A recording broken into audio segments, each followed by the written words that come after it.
दोस्तों, आज आपको हम हिंदू धर्म में बचपन से मृत्यु तक प्रचलित कुल 16 संस्कारों के बारे में बताएंगे। बहुत से लोग संस्कार तो करते हैं, लेकिन उन लोगों की जानकारी पूर्ण रूप में नहीं होती है। हमारे धार्मिक ग्रंथों, स्मृति ग्रंथों में इसका पूर्ण रूप में डिटेल वर्णन किया गया है। हिंदू धर्म में जन्म से लेकर मृत्यु तक कुल 16 संस्कार प्रचलन में है। उनमें से पहला संस्कार होता है जब कोई पति पत्नी एक बच्चे की इच्छा करता है और उसको गर्भाधान संस्कार हमारे हिंदू धर्म में कहा गया है। गर्भाधान संस्कार के दौरान पति अपने पत्नी के गर्भ में बीजारोपण अपनी संतान के लिए करता है। दूसरा संस्कार पुंसवन संस्कार होता है जो गर्भवती महिला के तीसरे महीने में होता है। यह संस्कार उनके परिजन द्वारा तेजस्वी पुत्री की कामना हेतु किया जाता है। पुनः दूसरे संस्कार के बाद तीसरे संस्कार का नंबर सीमंतोन्वयन संस्कार होता है। यह संस्कार गर्भाधान के चौथे महीने में संपन्न किया जाता है। यह संस्कार मुख्य रूप से गर्भवती स्त्री के शारीरिक श्रम को निषेध करता है। साथ ही गर्भवती स्त्री के शरीर को आराम देने की प्रक्रिया इसमें शामिल होता है। हम आज भी देखते हैं, आज के रूप में डॉक्टर लोग कहते हैं कि गर्भवती महिला को मानसिक रूप से, शारीरिक रूप से आराम देने की ज़रूरत है, उनको पौष्टिक आहार देने की ज़रूरत है ताकि एक स्वस्थ शिशु का जन्म हो सके। यही संस्कार सीमंतोन्वयन संस्कार मुख्य रूप से है, जिसमें हमको शारीरिक रूप से स्वस्थ शिशु का जन्म हो सके। उसके बाद चौथे नंबर पर आता है जातकर्म संस्कार। यह संस्कार पुत्र होने के बाद होता है। जो शिशु की नालिका या जिसको नारा हम लोग गांव देहात में बार बार कहते हैं, उसको काटने के लिए किया जाता है। उसको जातकर्म संस्कार के नाम से हम लोग जानते हैं। जब बच्चे का जब जन्म हो गया, उसका नाल कट गया, तो स्वाभाविक है कि उसका हम नामकरण करेंगे। तो पांचवा संस्कार जो हमारा हो गया वो नामकरण संस्कार हो गया, जो नवजात शिशु का नामकरण किया जाता है। इसमें नक्षत्रों, ग्रहों, पूर्वजों इत्यादि का विशेष महत्व रखता है और इसको विशेष रूप से ध्यान दिया जाता है, क्योंकि यही नाम जिंदगी भर मृत्यु के उपरांत तक उस मनुष्य के साथ रहता है। अब नामकरण संस्कार होता है, बच्चे बढ़ने लगे। उसके बाद छठा होता है निष्क्रमण संस्कार। गांव देहात में जब देखते हैं कि कुछ दिन विशेष के बाद ही बच्चों को घर से बाहर निकाला जाता है, तो जन्म के पश्चात नवजात शिशु को जब पहली बार घर के बाहर लाया जाता है, तब इस संस्कार को संपन्न किया जाता है। यह मुख्य रूप से सूर्य दर्शन के लिए होता है और इसमें पति पत्नी अपने बच्चों को लेकर के, नवजात शिशु को लेकर सूर्य का प्रथम दर्शन कराते हैं और सूर्यदेव की उपासना इसमें करते हैं। जब बच्चे कुछ समय बीत जाता है, लगभग बच्चे जब 6 महीने के आसपास हो जाते हैं, तब उनको अन्नप्राशन संस्कार कहा जाता है। अर्थात पहली बार उनको अन्न खिलाने की प्रथा इस संस्कार में है। शिशु के जन्म के बाद छठे माह के प्रारंभ या समाप्ति पर मुख्य रूप से यह संस्कार किया जाता है, जिसमें बच्चों को पहली बार इसमें अन्न का स्वाद कराया जाता है। इस प्रकार देखें मित्रों, अन्नप्राशन संस्कार हो गया, बच्चे 6 महीने के हो गए।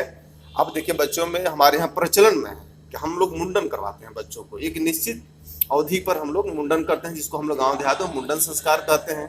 धार्मिक ग्रंथों में इसी को हमारा चूड़ाक्रम संस्कार कहा गया है। इसमें कहीं कहीं हम देखते हैं कि बालक को 1 वर्ष के उपरांत या कहीं कहीं 3 वर्ष के उपरांत इसका मुंडन किया जाता है। एक धार्मिक समारोह होता है, लोग गाँव में अपने घरों में करते हैं, मंदिरों में करते हैं, अपने अपने मान्यताओं के अनुसार लोग इसको संपन्न करते हैं।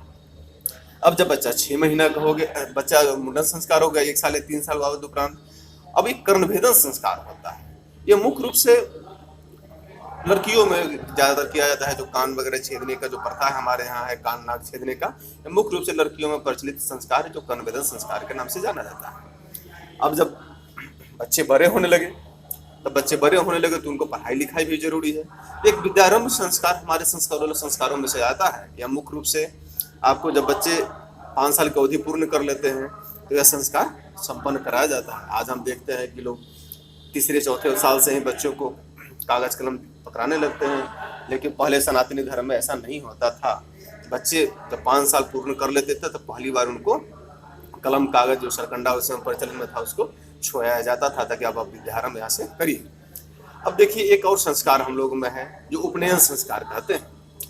इसको एगोपेविक संस्कार के नाम से भी जाना जाता है। यह मुख्य रूप से माना गया है कि अलग अलग वर्णों में अलग अलग तरीकों से इसको, किसी में 6 साल में, किसी में 8 साल में, किसी में 9 साल में एक उपनयन संस्कार सभी लोगों में संपन्न कराया जाता है। अब उपनयन संस्कार हो गया, उसके बाद वेदारंभ संस्कार। चूंकि हम वैदिक धर्म से बिलोंग करते हैं, हमारा सनातनी धर्म है जिसको कि वेदों की प्रधानता है, उसमें बच्चों को वेदों का अध्ययन करने के लिए हमको बाहर भेजते हैं, उनको हम लोग वेदारंभ संस्कार के नाम से जानते हैं। अब हम देखते हैं केशानंद संस्कार। वेदारंभ संस्कार के बाद एक केशानंद संस्कार होता है। आजकल के बच्चे 12 साल 14 साल में मूछ दाढ़ी आ जाता है, उसको बनाना शुरू कर देते हैं, लेकिन पहले ऐसे नहीं थे। पहले के निश्चित दिन होता था, जो पहली बार जो बड़े लड़के बड़े होने लगते थे, उनके बाल दाढ़ी आने लगते थे। इस प्रकार केशानंद संस्कार संपन्न होता है, जो लगभग बालक के 16वें वर्ष में प्रवेश के उपरांत होता है। जो प्रथम बार बालक को नाई अपने दाढ़ी हजाम बनाता है, मूंछों की सफाई करता है, उसको केशानंद संस्कार में रखा गया है।